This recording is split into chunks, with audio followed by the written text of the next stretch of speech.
Let us exclude, therefore, the life of nutrition and growth. Next, there would be a life of perception. Remember that? But it also seems to be shared by the horse, the ox, and every animal.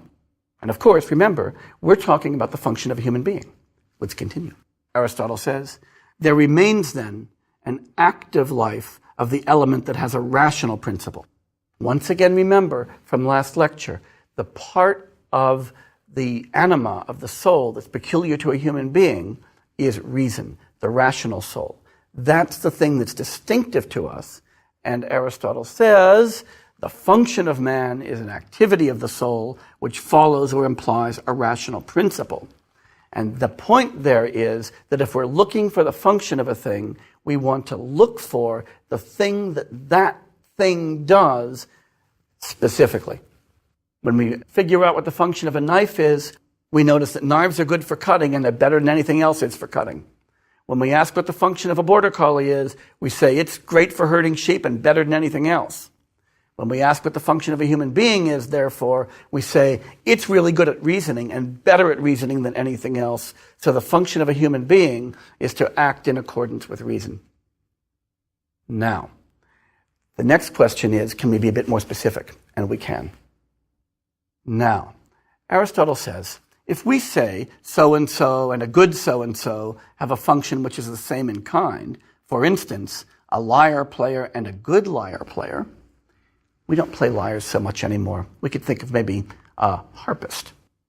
And if any action is well performed, if it is performed in accordance with the appropriate excellence, human good turns out to be the activity of the soul in accordance with virtue.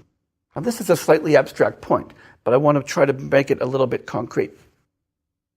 Aristotle's point is that the function of a thing is also always the function of a really excellent example of that thing. Suppose, for instance, we were considering musicians, and you had a pretty bad musician and a pretty good musician. You wouldn't want to say the function of the really great musician is to play music beautifully, and the function of a really bad musician is to play music poorly. Rather, you'd say of the poor musician, she's not fulfilling the function of a musician, which is to play music well.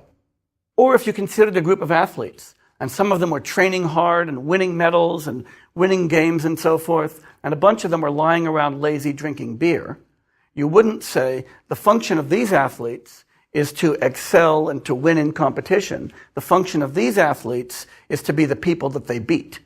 Instead, you'd say, these people are fulfilling their function, these aren't fulfilling their function. And it's for that reason that Aristotle says, if you want to know what the function of a thing is, don't just look at that thing, look at good things of that kind. The function of my dull knife is to do what my sharp knife does, not the other way around.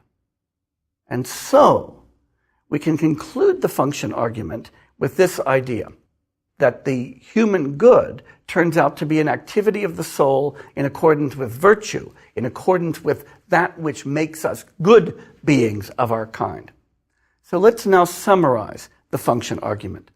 We began with the hierarchy argument, this first sub-argument, that goods, that is ends, things that we care about, are often arranged in a hierarchy. Some things are good for others, those others are good for even better things.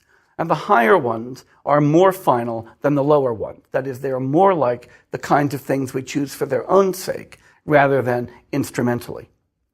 The highest good is the most final, the thing that we only choose for its own sake. And there has to be one, otherwise our lives would be completely pointless. And any answer to a why question, why are you doing that? Or what's that good for?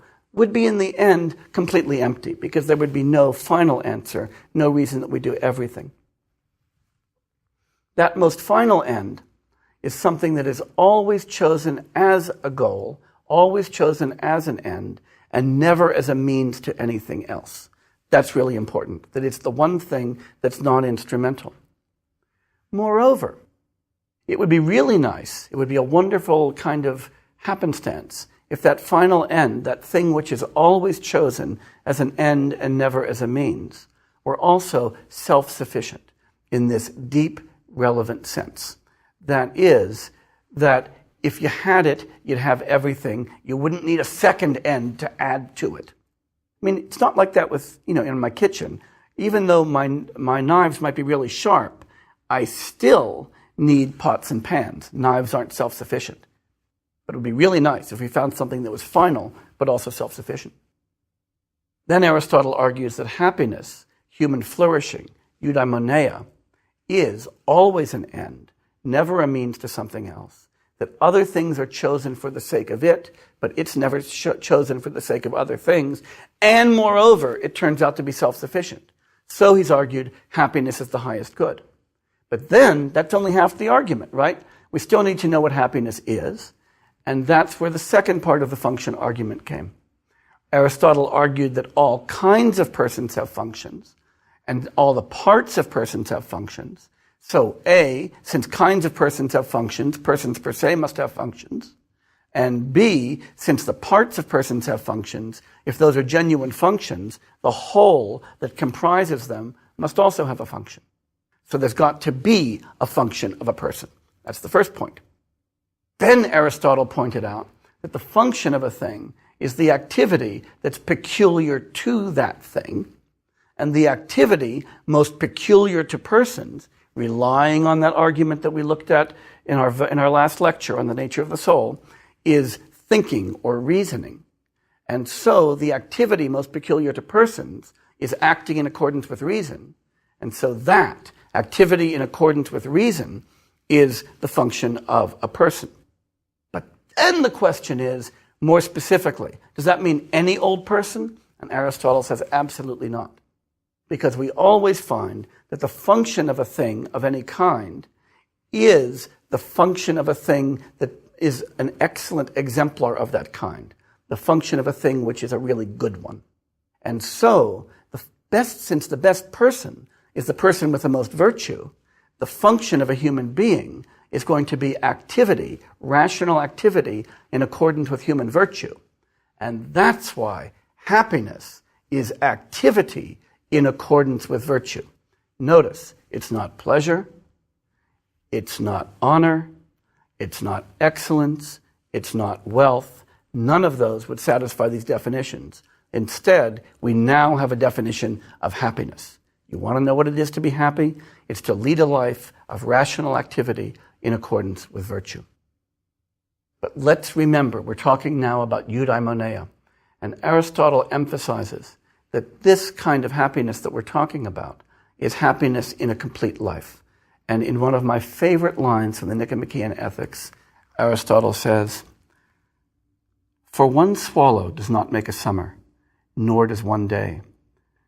And so too, one day does not make a man blessed and happy." You can never really judge that somebody's happy based on a short period of life. It's a judgment of a life seen as a whole. Aristotle even asks in the Nicomachean Ethics whether at the moment of a man's death we can ask whether he's happy. And he says, no, you've got to wait. Because sometimes projects near and dear to somebody might be ongoing and might come to naught after their death. In which case you might say of that person, he died believing that he was happy. But if we look at what happened to his children afterwards or to the foundations he established, we couldn't call that a happy life. So eudaimonia here is very much an evaluative idea and a very global idea. Not an emotion, not a mental state. Instead, it's a comprehensive state of being, one that persists over a very long time and one that is even sensitive to things that can happen after our deaths. To live well in this way, to have eudaimonia, is to have all of these internal characteristics of being able to act in accordance with virtue.